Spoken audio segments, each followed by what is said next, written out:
Mari saudara-saudara kita buka firman Tuhan. 2 Korintus pasal yang ke-10, mulai ayat yang ke-12. Pada siang hari ini kita akan belajar firman Tuhan.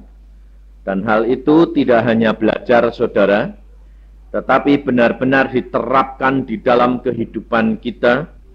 Karena kita setiap pribadi merindukan dan menginginkan kita menjadi alat untuk kemuliaan Tuhan. Kecuali kalau saudara tidak mau, maka saudara akan terlambat di dalam kesempatan yang Tuhan sudah berikan. Seperti yang dikatakan tadi oleh hamba Tuhan, Om yang umurnya 76 itu, dia 76 masih naik brompit pergi kemana-mana untuk melayani.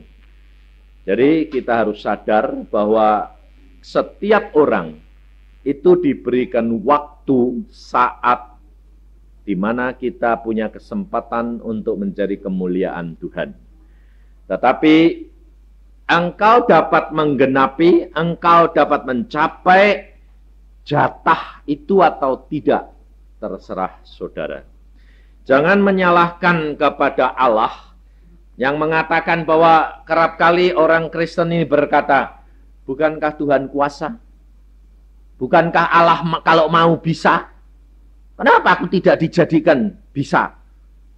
Kerap kali saudara justru menyalahkan Allah, di mana Allah sudah memberikan kesempatan, tetapi kita yang tidak tahu caranya menggenapkan segala kesempatan yang diberikan oleh Allah.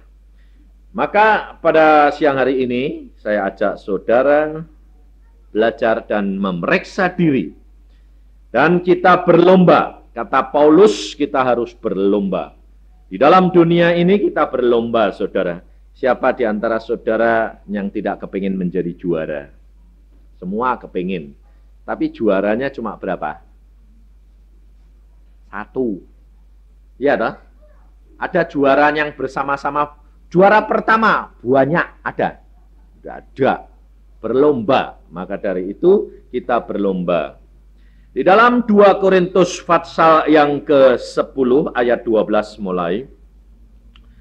Memang kami tidak berani menggolongkan diri kepada atau membandingkan diri dengan orang-orang tertentu yang memujikan diri sendiri. Mereka mengukur dirinya dengan ukuran mereka sendiri dan membandingkan dirinya dengan diri mereka sendiri. Alangkah bodohnya mereka. Sebaliknya kami tidak mau bermegah melampaui batas, melainkan tetap di dalam batas-batas daerah kerja yang dipatok Allah bagi kami, yang meluas sampai kepada kamu juga. Sebab dalam memberitakan Injil Kristus, kami telah sampai kepada kamu, sehingga kami tidak melewati batas daerah kerja kami, seolah-olah kami belum sampai kepada kamu. Kami tidak bermegah atas pekerjaan yang dilakukan oleh orang lain di daerah kerja yang tidak dipatok untuk kami. Tetapi kami berharap bahwa apabila imanmu makin bertumbuh, kami akan mendapat penghormatan lebih besar lagi di antara kamu, jika dibandingkan dengan daerah kerja yang dipatok untuk kami. Ya, kami hidup supaya kami dapat memberitakan Injil di daerah-daerah yang lebih jauh daripada daerah kamu, dan tidak bermegah atas hasil-hasil yang dicapai orang lain di daerah kerja yang dipatok untuk mereka. Tetapi barang siapa bermegah, hendaklah ia bermegah di dalam Tuhan, sebab bukan orang yang memuji diri yang tahan uji, melainkan orang yang dipuji Tuhan. Saudara-saudara yang kasih dalam Tuhan, di sini Paulus mengakhiri ayat ini dengan kata-kata, sebab bukan orang yang memuji diri yang tahan uji, melainkan orang yang dipuji Tuhan. Yang tahan uji adalah orang yang dipuji Tuhan. Nah, orang yang dipuji Tuhan ini ialah orang yang melakukan firman Tuhan. Maka dari itu saudara, di dalam hal ini kita harus belajar beberapa hal di dalam ayat yang ke-12. Memang kami tidak berani menggolongkan diri kepada atau membandingkan diri dengan orang tertentu yang memuji diri sendiri. Mereka mengukur dirinya sendiri dengan ukuran mereka sendiri dan membandingkan dirinya dengan diri mereka sendiri. Alangkah bodohnya mereka ini. Ya. Paulus menyadari hal ini. Mengapa? Karena dia dulu pernah mengalami sendiri. Dia dididik oleh orang Farisi, guru yang paling terkenal di Israel.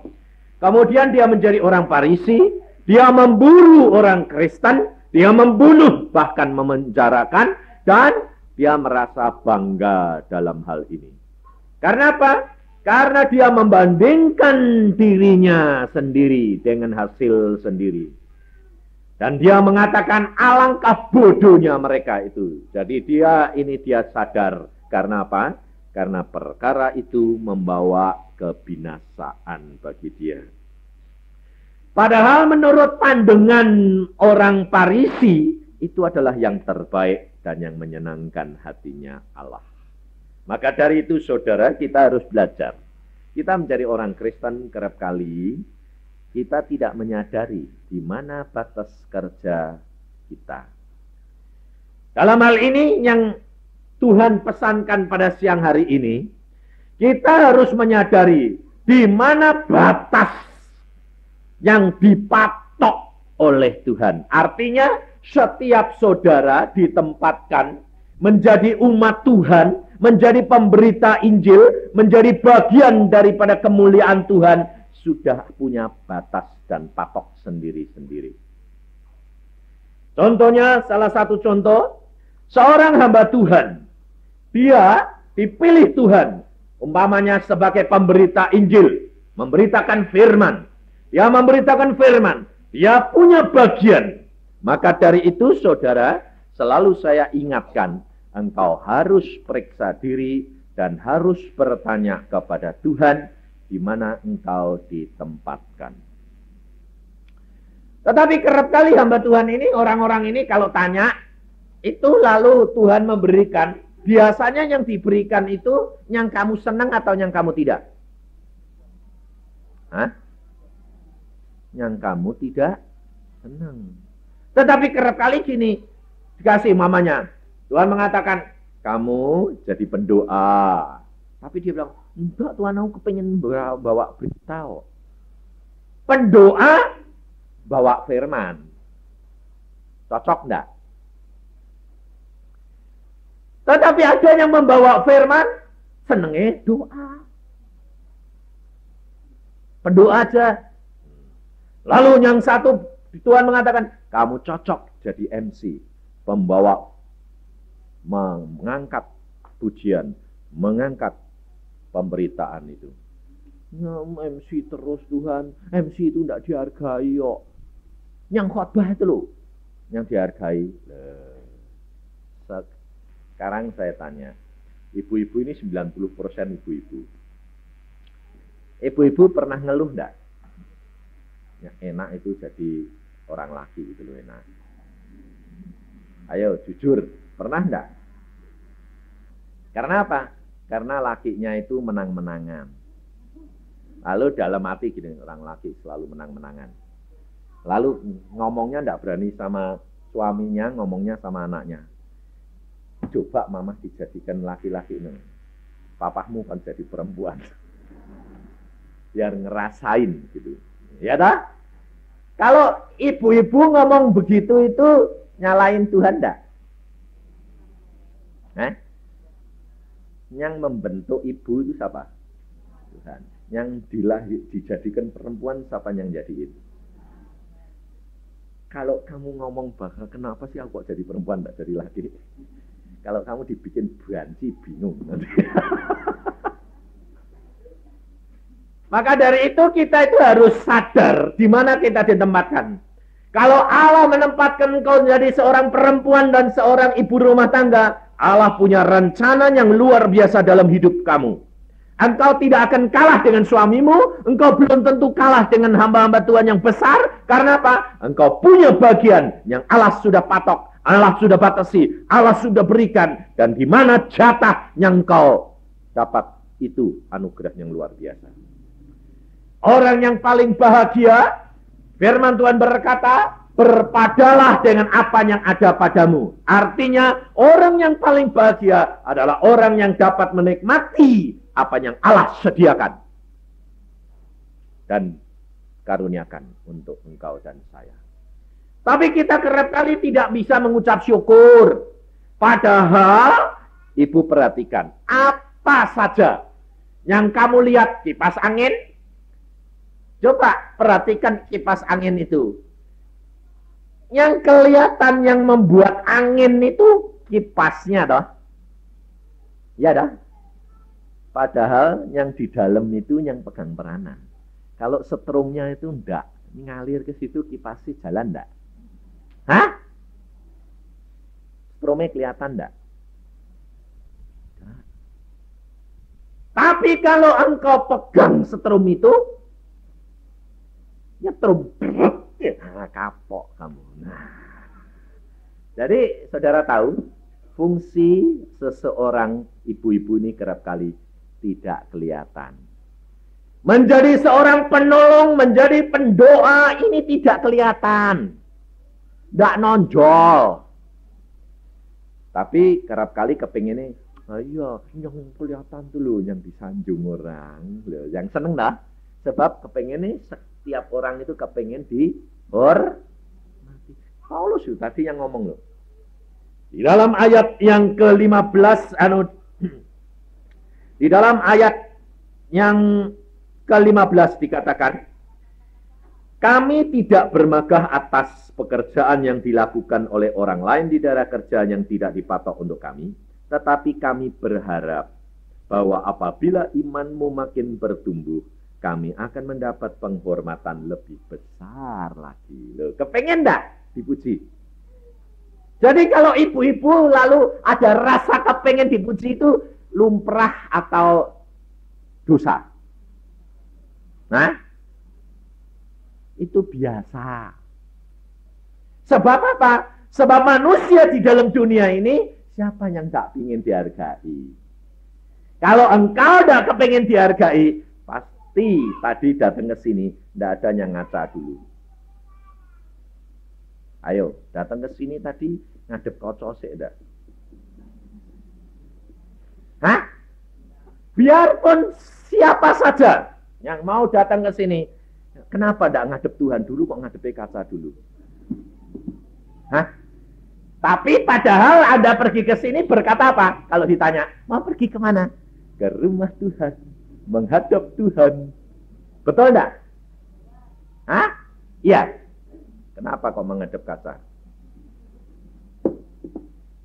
Sebabnya apa? Bakal ketemu orang. Jadi malu kalau tidak rapi. Tapi kalau mau ketemu Tuhan, coba ngerapiin diri dulu enggak? Enggak dah. Pakaiannya enggak apa-apa, bangun tidur ruwak-ruwak enggak apa-apa, belum sikat gigi ya enggak masalah, pokoknya ngadep. Lalu alasannya apa? Kenapa ngadep Tuhan kok gitu? Yang penting kan rapi. Betul? Kita enggak sadar kerap kali kita ini mementingkan diri sendiri lebih daripada Tuhan. Tapi bukan berarti saya katakan gitu lalu nanti kalau menghadap Tuhan ya kalau lalu pakai pakaian jas baru dulu, pakai sepatu mandi dulu, ketinggalan nanti sudah ribut gitu, waktunya sudah habis, malah tidak ngadep Tuhan. Bukan begitu maksud saya. Hanya saya memberikan contoh bahwa hidup kita sebetulnya itu banyak yang sia-sia daripada yang menyenangkan hati Tuhan. Banyak waktu yang kita pakai untuk pribadi jasmani, tapi bukan untuk hati kita, roh kita, jiwa kita. Maka dari itu kita harus tahu bahwa strum kipas angin itu tidak kelihatan, tapi kalau terpegang akan terasa akibatnya, betul? Jikalau mati akan terasa. Jikalau tidak tersambung dengan listrik, ya tidak akan membawa kemuliaan dan angin ini. Jadi saudara, ibu-ibu ini harus menyadari fungsimu itu tidak kecil.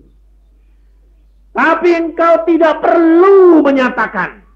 Seorang suami, kalau dia berhasil di dalam usahanya, di luaran, kalau dia merasa itu tunjangan daripada istrinya, karena di rumah ada damai sejahtera, suami tidak akan dapat tinggal diam. Mesti mengakui bahwa sebetulnya motornya itu loh di belakang. Tapi kerap kali ibu-ibu ini jengkel. Suamiku ini kurang dinamis. Kenapa? Loh, kalau ibunya dinamis, suaminya dinamis, lari terus, anaknya ketinggalan, hilang semuanya. Sebabnya apa? Sebab Tuhan itu sudah membuat sedemikian rupa. Tumbuh itu mesti ada tutupe. Yang satu lebih kecil, yang satu lebih besar. Padahal perhatikan, kalau beli tumbuh, tutupnya yang lebih tebal atau yang di bawah yang lebih tebal? Hah? Lebih besar tutupnya atau lebih besar tumbuhnya? Hah? Besar tutupnya. Lah ibu-ibu ini sama bapak-bapak ini lebih kuasa mana? Kuasa bapak. Bapaknya sing ndok dhuwur atau bapak ibune sing ndok nendu? Hah? Bapaknya sing ndok dhuwur toh? Sing di atas toh? Lebih tebal atau lebih tipis?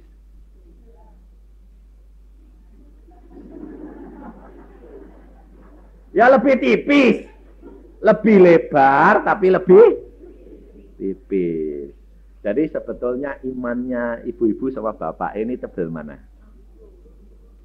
Makanya dunia ini yang banyak kegantol orang lain itu bapak-bapak apa ibu nih. Tapi sing gantol siapa?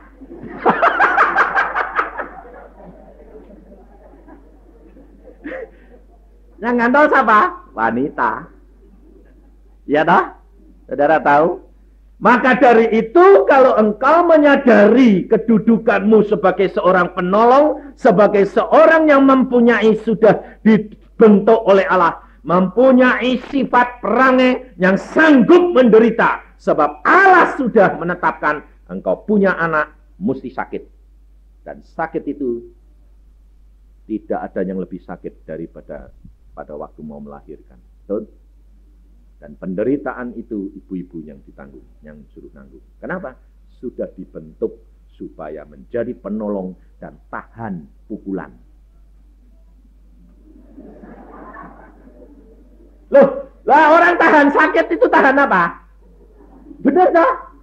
Bukan saya yang ngomong, Alkitab. Memang kamu dibentuknya begitu. Kalau kamu tidak mau, berani nyalain Allah lagi, gantung. Jadi kita harus sadar, tetapi manusia yang dibentuk oleh Allah sebagai ibu-ibu bisa tidak menderita? Hah? Bisa.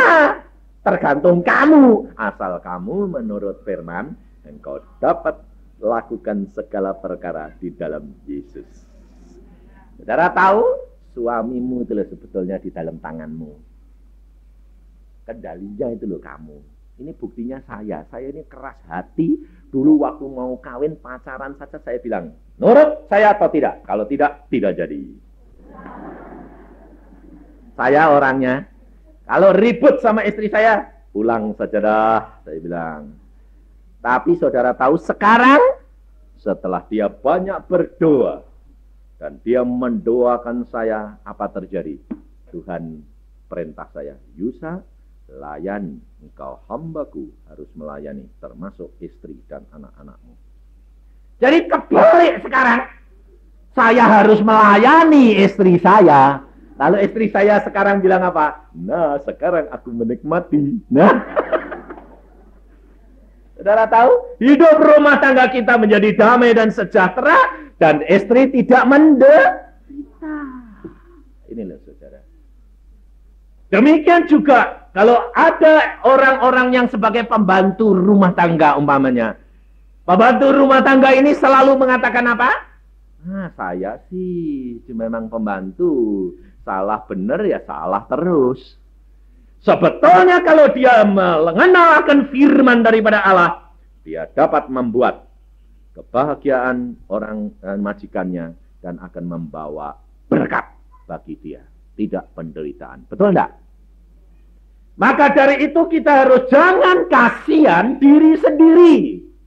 Ini yang menyebabkan manusia-manusia ini menderita. Orang kalau mengasihi dirinya sendiri, dia selalu menyalahkan orang lain. Dia selalu menilai orang lain. Dia selalu menyalahkan Allah. Dan berkat Allah tidak pernah tiba. Karena dia selalu jatuh dalam dosa. Dan dosa ini menjadi penghalang antara Allah dan kita. Maka dari itu kita harus tahu dan sadar di mana kita diletakkan, di batas mana kita berada. Supaya patok-patok batas ini jangan dilampaui. Maka kita akan menjadi alat kemuliaan Allah. Kalau kita tadi belajar lihat dari kipas angin. Kalau ada setrumnya, tetapi ternyata kipasnya tidak jalan, yang diganti oleh montir itu setrumnya atau kipasnya? Hah? Yang menjadi penyebab tidak jalan itu yang diganti, dibuang. Betul tidak? Kalau kamu beres, suamimu tidak beres, yang digantung siapa? Hah? Suamimu yang diajar. Tapi kalau kamu mengatakan, Tuhan, nanti kalau suamiku yang kau ajarkan ya saya yang sakit. Loh, ini ngatur Tuhan lagi. Kurang ajar enggak? Ada seorang ibu berkata begini, Pak Yusa, tolong doakan suamiku ini gini Pak Yusa. Mata keranjang, waduh. Sana sini, kalau ada perempuan tuh sudah tidak bisa lepas. Dia ngaku sendiri. Lalu saya berkata, kamu rela enggak kalau suamimu diajar? Jangan. Jadi maksud saya gini loh Pak, tobatkan Yesus tapi jangan menderita. Kurang ajar enggak? Hah? Loh, mana ada orang itu bisa bertobat tanpa mengalami kesulitan? Tidak ada. Anakmu kalau nakal tidak nurut, ya diajar. Kalau diajar, sakit enggak? Tapi kamu harus percaya bahwa Allahmu kalau ngajar, itu pasti menurut batas kemampuan anak-anaknya.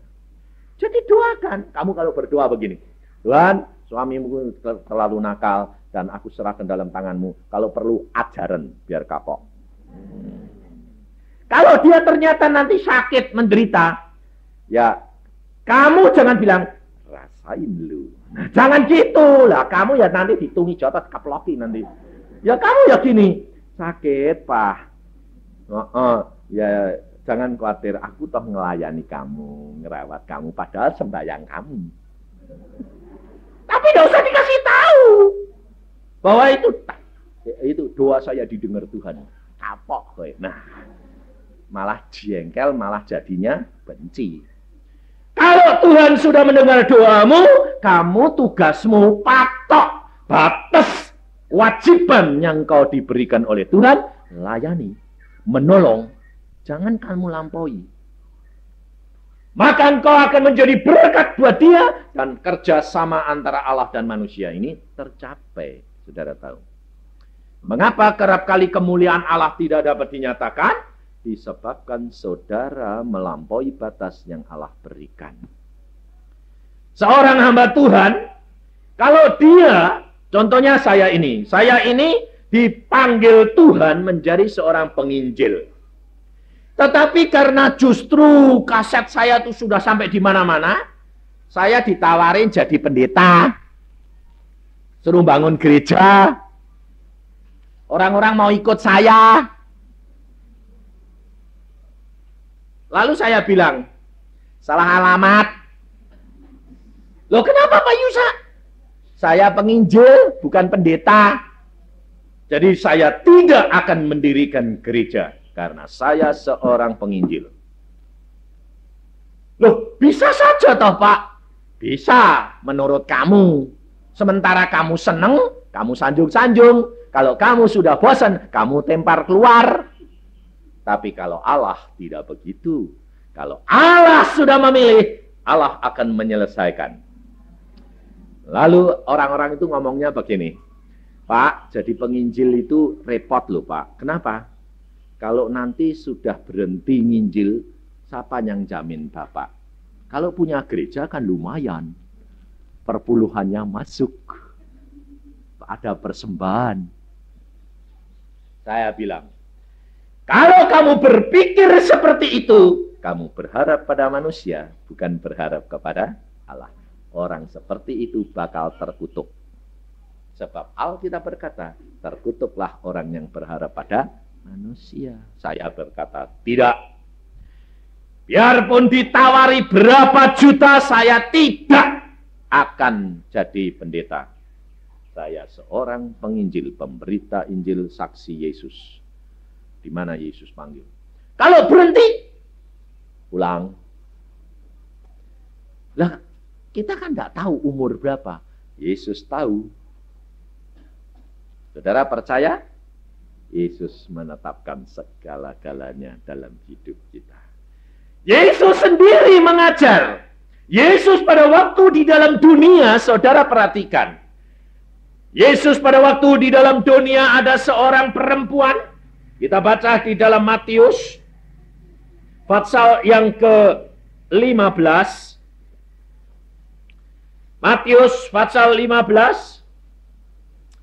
Mulai ayat yang ke-21. Lalu Yesus pergi dari situ menyingkir ke daerah Tirus dan Sidon. Maka datanglah seorang perempuan Kanaan dari daerah itu dan berseru, kasihanilah aku ya Tuhan anak Daud, karena anakku perempuan kerasukan setan dan sangat menderita. Tetapi Yesus sama sekali tidak menjawabnya. Lalu murid-muridnya datang dan meminta kepadanya, suruhlah ia pergi, ia mengikuti kita dengan berteriak-teriak. Jawab Yesus, aku diutus hanya kepada domba-domba yang hilang dari umat Israel. Tetapi perempuan itu mendekat dan menyembah dia sambil berkata, Tuhan, tolonglah aku. Tetapi Yesus menjawab, tidak patut mengambil roti yang disediakan bagi anak-anak dan melemparkannya kepada anjing. Kata perempuan itu, benar Tuhan, namun anjing itu makan remah-remah yang jatuh dari meja tuannya. Maka Yesus menjawab dan berkata kepadanya, hai ibu, besar imanmu, maka jadilah kepadamu seperti yang kau kehendaki. Dan seketika itu juga anaknya sembuh. Saudara perhatikan, di dalam hal ini, Yesus Tuhan sendiri pada waktu dia menjadi manusia, dia tidak melampaui batas patok yang diberikan oleh Allah Bapaknya kepada dia. Pada waktu perempuan Kanaan ini minta tolong anaknya disembuhkan, Yesus tidak menjawab, betul? Kata-kata jelas sekali. Dia berteriak-teriak, Yesus tidak menjawab. Mengapa? Karena itu bukan batas bagian kerja dia. Dia hanya diutus di antara orang Israel, umat Israel.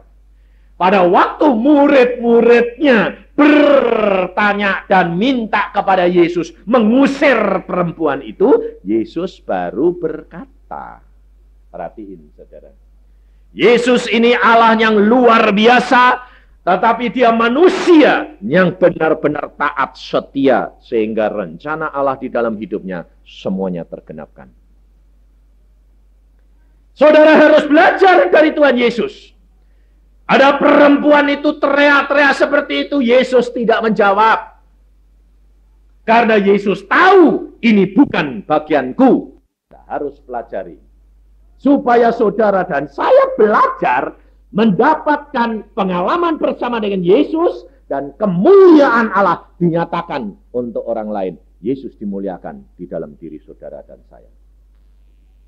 Yang penting segala perkara itu kerjaan Roh Kudus, bukan kerjaan saudara. Tetapi ingat, ada batas, ada patok di mana saudara itu ditempatkan.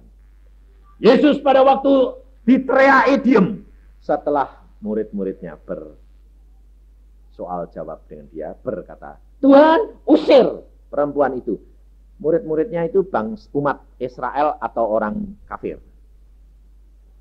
Umat Israel. Murid-muridnya kan orang Israel. Setelah orang Israel, umat Israel ini tanya minta Yesus, baru Yesus bertindak. Saudara tahu? Jikalau saudara menjadi seorang pendoa, punya patok menjadi seorang pendoa, lalu satu saat ada pengkhotbah yang tidak datang dan Tuhan utus jemaat minta saudara yang naik, saudara boleh naik. Tapi diminta oleh umat. Bukan lalu, tidak ada. Wah, aku kan biasa dipakai Tuhan. Terus mau ngangkat dirinya pengkhotbah, bubar jadinya. Tidak malah dimuliakan, tapi malah direndahkan oleh Allah. Saudara harus belajar dari Yesus. Yesus, murid-muridnya berteriak, minta kepada dia. Yesus baru berkata kepada perempuan itu, tidak layak diambil roti dari anak-anak diberikan anjing. Perempuan itu berkata apa? Betul. Tetapi anjing dapat remah-remahnya toh. Yesus berkata, karena imanmu sembuh anakmu. Ini loh saudara. Kemuliaan Yesus dinyatakan. Tetapi dalam batas di mana Yesus itu ditempatkan. Tetapi berkat anugerah ini dapat dirasakan di luar batas. Karena mereka. Karena rencana Allah terjadi di dalam diri Yesus. Demikian juga saudara. Saudara menjadi pendoa.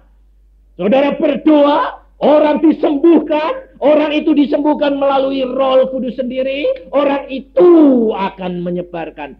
Kamu kok sembuh? Oh, saya turut berdoa di tempat ini. Loh, kemuliaan Allah dinyatakan. Lalu saudara berkata, wah ini mau bangun ini ya. Saya datang ini sudah dijebol semua. Saya bilang, puji Tuhan, tambah lebar. Lalu ada yang berkata, yuk kita mau bangun, yuk minta sumbangan. Salah.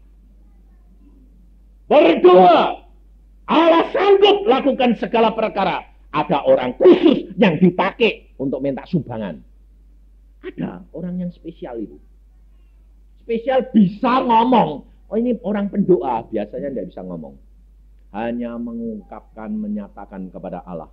Tapi kalau orang itu nanti turut berdoa, kita berdoa di sini Tuhan, kami punya rencana gini-gini. Lah kalau orang yang punya kerjaan, bisa minta sumbangan, ya dia ngomong sih, wah itu loh, itu kan tergerak sendiri tuh. Tuhan yang ngatur, saudara tahu. Tapi hal ini saya alami sendiri. Di Getsemani di Ungaran, pada waktu itu kekeringan luar biasa, air tidak keluar dan setiap minggu itu beli air satu tangki 40.000. Padahal orang yang datang ke Ungaran itu tidak bayar. Datang berdoa tidak bayar, tapi mandi mau. Tidak tahu kalau itu perjuangan lutut orang-orang di sana. Lalu satu saat saya di sana, saya berdoa Tuhan, air Tuhan, kasihan si Tuhan, berikan air kepada Getsemani ini. Padahal ngebur air itu paling sedikit 4 juta. Dan waktu begitu saya berdoa, Tuhan kasihani hamba-Mu, mohon belas kasihan-Mu ini untuk Getsemani. Apa terjadi? Saya sampai di Jakarta, saya ketemu seorang makan. Saya tanya, diajak makan sama dia, lalu ngomong-ngomong, Tuhan ngomong sama saya, air.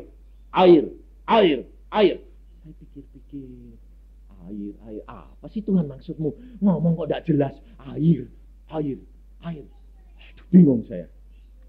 Terus saya sembahyang sama Roh Kudus. Tuhan Roh Kudus, apa maksud Tuhan Yesus ini berkata air. Engkau kan penolongku, arahkan kebenaran dong. Tuhan berkata, yang sembahyang minta air siapa? Ya saya. Buat mana Getsemani? Oh ngerti aku maksudmu. Orang ini Tuhan yang akan memberikan dananya. Langsung saya cuma ngomong gini. Kamu punya dana enggak? Ngebur air buat bukit doa. Berapa? Kira-kira 4-10 juta. Langsung dia bilang apa? Oke. Saya survei, saya akan bur. Jadi. Dan saya tidak mau terima uang 1 sen. Saya bilang, periksa sendiri, lihat sendiri, kerjakan sendiri. Saya tidak mau menjadi perantara. Saya cuma sebagai penyambung lidah Allah yang mengatakan. Dan dibur. Tapi dapatnya air keluar besinya. Jadi kalau dibuat mandi kan licin. Lah, tapi apa yang saya katakan? Tidak apa-apa. Ini jatah buat kamu sementara sekarang. Yang penting Tuhan mau supaya taman ini disirami dan jadi hijau semua subur. Sudah subur. 1 tahun sudah subur. Sampai sekarang sudah subur. Hijau. Mulai orang berdatangan. Lihat, wah bagus ya hijau. Nah, orang sembahyang. Datang orang kaya. Masuk sana. Sembahyang dapat mujizat. Dapat mujizat. Orang yang ini turut sembahyang. Mandi. Kok enggak disabun. Kok enggak habis sabun nih. Wah blunder terus. Waduh. Lalu pikirannya gini. Ini kalau orang yang kulitnya enggak kuat. Kasihan ya. Apakah Allah cuma kerja segitu? Enggak. Orang ini pulang ternyata orang ini punya kerjaan tukang ngebur. Lalu dia berkata sama kompanyonnya, wah aku kok terbeban. Di mana? Di Taman Getsemani. Ngebur. Ongkosnya ngebur saja sudah 5 juta. Yang dalam sekali. Apa terjadi saudara? Datang lagi. Kamu semua berdoa. Letaknya di mana? Sekarang alat-alatnya didatangkan, dibor sendiri. Kira-kira habis 10 juta. Hanya karena lutut sekarang sedang dikerjakan. Akan menjadi air yang jernih dan bagus luar biasa. Saudara tahu cara kerjanya Allah? Jadi tidak usah melampaui batas yang engkau ditempatkan oleh kalau engkau jadi ibu rumah tangga, beresin dulu ibu rumah tanggamu. Kerap kali aku dipakai Tuhan untuk menginjil. Jadi gentian. Bapaknya kan dari rumah jadi genduk. Saudara akan dapat menjadi berkat. Pasti. Tapi rumah tanggamu akan menjadi batu sandungan. Betul enggak? Bukan dilarang. Tidak. Adik saya seorang hamba Tuhan. Perempuan, seorang notaris, seorang hamba Tuhan.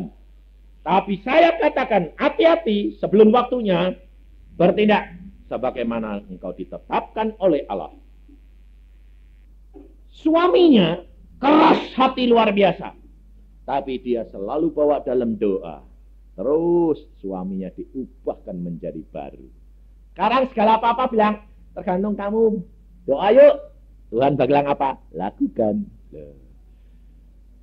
Kewenang daripada suaminya dilemparkan pada istrinya. Tidak salah. Kan dia menempatkan diri sebagai penolong. Tapi karena suaminya tahu ini lebih peka sama Tuhan, suaminya bilang, menurut kamu bagaimana kalau sudah berdoa? Tuhan bilang apa? Ini, lakukan. Lalu suaminya sekarang enak. Dia bilang, aku dukung kamu. Tidak apa-apa. Lalu dia berkata, Tuhan akan panggil aku menjadi seorang penginjil. Jangan khawatir, aku dukung, aku akan turut nginjil bersama dengan kamu. Indah toh? Saudara tahu bahwa berkat ini dilimpahkan apabila saudara tahu fungsi dan kedudukanmu sebagai mana engkau ditempatkan. Tetapi ada satu pelajaran yang lain, di mana Paulus berkata, kami tidak, di dalam ayat 15, kami tidak bermegah atas pekerjaan yang dilakukan oleh orang lain di daerah kerja yang tidak dipatok untuk kami. Perhatikan. Di sini Paulus mengingatkan kepada kita, saudara, kami tidak bermegah dengan pekerjaan orang lain. Artinya, jangan sampai hal ini menjadi jerat buat saudara. Kenapa? Karena saudara merasa dipakainya dalam bidang yang kecil, lalu saudara bangga dengan orang gede, lalu saudara bilang apa? Bilang gini toh, aku sih memang kayak orang kecil kok. Jadi ya memang bisanya gini. Dia yang gede, itu ya memang pantas. Salah. Saudara harus berkata, aku kecil, tapi aku punya jatah sendiri. Kalau aku mengerjakan sedapat sebaik-baiknya dan menyenangkan hati Tuhan, yang terkecil ini pasti menunjang kemuliaan Allah untuk yang besar. Saudara, seorang hamba Tuhan, dia boleh nginjil dan bersaksi kemana-mana. Tetapi satu saat orang akan datang ke rumah saya. Betul enggak? Akan datang ke Bandung. Yang diomongin Yusa ini benar enggak? Betul enggak? Rumah tangganya ini benar damai banda. Kalau kira-kira datang di sana lalu tidak damai, yang saya beritakan kaset beribu-ribu ini, akhirnya musnah atau tidak? Musnah. Karena hancur karena perkara yang terkecil. Susu sebelanga rusak karena nila setitik. Maka dari itu Paulus mengingatkan, jangan kamu merasa kecil dan jangan merasa rendah diri. Tetapi ingat bahwa Allah menempatkan engkau di mana menjadi berkat. Makanya saya selalu tekankan anak-anak saya, selalu dari kecil saya ajak berdoa, dari kecil saya beri tanggung jawab, karena saya berkata apa? Keberhasilan Papa melakukan firman Tuhan dan melakukan tugas yang Tuhan berikan, engkau turut ambil bagian. Sebab kalau kamu beres, ibumu beres, saya tidak pernah memikir rumah tangga, dan saya akan memusatkan seluruh hati dan pikiran saya untuk pekerjaan Tuhan. Tapi kalau engkau sebagai anak tidak beres, pikiran saya kalau lihat ada, saya khotbah lihat anak-anak, saya tetap ingat anak saya enggak yang nakal. Saudara tahu? Tetapi karena dari kecil saya sudah tahu apa yang Allah katakan. Kita punya batas yang jadi anak-anak itu harus dididik menjadi berkat. Dan dengan kebaikan dan ketulusan dia dengan Yesus akan membawa berkat untuk ayah dan ibunya. Saudara tahu, kemuliaan Allah dinyatakan, semua itu merupakan mata rantai yang tidak boleh diputuskan. Maka Paulus juga menulis di dalam Timotius, surat Titus, di dalam surat Titus pasal yang kedua, tetapi engkau beritakanlah apa yang sesuai dengan ajaran yang sehat. Laki-laki yang tua hendaklah hidup sederhana, terhormat, bijaksana, sehat dalam iman, dalam kasih, dan dalam ketekunan. Ini orang tua. Jelas di sini dikatakan. Demikian juga perempuan-perempuan yang tua. Hendaklah mereka hidup sebagai orang-orang yang beribadah. Jangan memfitnah, jangan menjadi hamba anggur, tetapi cakap mengajarkan hal-hal yang baik, dan dengan demikian mendidik perempuan-perempuan muda mengasihi suami dan anak-anaknya. Hidup bijaksana dan suci, rajin mengatur rumah tangganya, baik hati dan taat kepada suaminya, agar firman Allah jangan dihujat orang. Menjadi kemuliaan. Firman Allah akan dimuliakan dan nyata menjadi berkat bagi tiap orang kalau saudara melakukan. Sebaliknya di dalam ayat 6, Demikian juga orang-orang muda, nasihatilah mereka supaya mereka menguasai diri dalam segala hal, dan jadikanlah dirimu sendiri suatu teladan. Dalam berbuat baik, hendaklah engkau jujur dan sungguh-sungguh dalam pengajaranmu, sehat dan tidak bercela dalam pemberitaanmu, sehingga lawan menjadi malu, karena tidak ada hal-hal buruk yang dapat mereka sebarkan tentang kita. Sekarang yang keempat mengenai pembantu. Hamba-hamba hendaklah taat kepada tuannya dalam segala hal dan berkenan kepada mereka. Jangan membantah, jangan curang, tetapi hendaklah selalu tulus dan setia, supaya dengan demikian mereka dalam segala hal memuliakan ajaran Allah, Juru Selamat kita. Jadi kerjasama ini menyebabkan nama Allah dimuliakan di dalam hidup kita. Kita kerap kali majikan-majikan nyalain pembantu. Pembantu nyalain majikan. Karena apa? Karena batas patok-patok ini dilampaui. Haknya dilampaui. Coba saudara, apa yang saya alami ini? Pembantu saya ini kadang-kadang munafik. Sebabnya apa? Saya sampai gini, sama istri saya sampai pilih. Istri saya namanya Kiat. Kiat, kamu ini kok senengnya kok enggak didik anak hamba, anak pembantumu ini tulus. Kalau dipanggil, ya Bu, suaranya si halus. Iya Bu, saya dengar sampai gatal telinga saya. Karena apa? Dulunya sih saya pikir baik. Iya Bu. Ya, waduh, saya pikir, wah kok lumayan kok halus. Lama-lama, nggak tahu kalau saya ini sedang di belakang di WC. Dia dipanggil, ya itu. Sebelum jawab, ya Bu, belum jawab. Anjing manggil terus. Saya kaget, suaranya siapa kok kasar kayak gitu. Tapi setelah ngomong gitu terus sebentar lagi bilang, iya Bu, ini suami rasanya kayak apa? Hah? Saya kalau itu dulu saudara, saya langsung keluar, saya bilang, ambil koper, siap-siap, saya kasih karcis ke bis, pulang ke kampung. Itu dulu.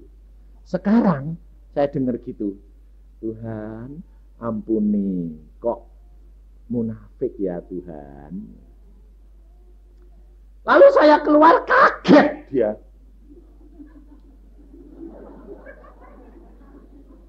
Tapi apakah saya komentari? Enggak. Bukan bagian saya. Pembantu kan bagiannya ibu yang ngurusi, betul enggak? Dulu saya ambil bagian. Batas ibu saya langgar. Pokoknya saya yang berkuasa di sini. Out. Tapi sekarang saya bilang,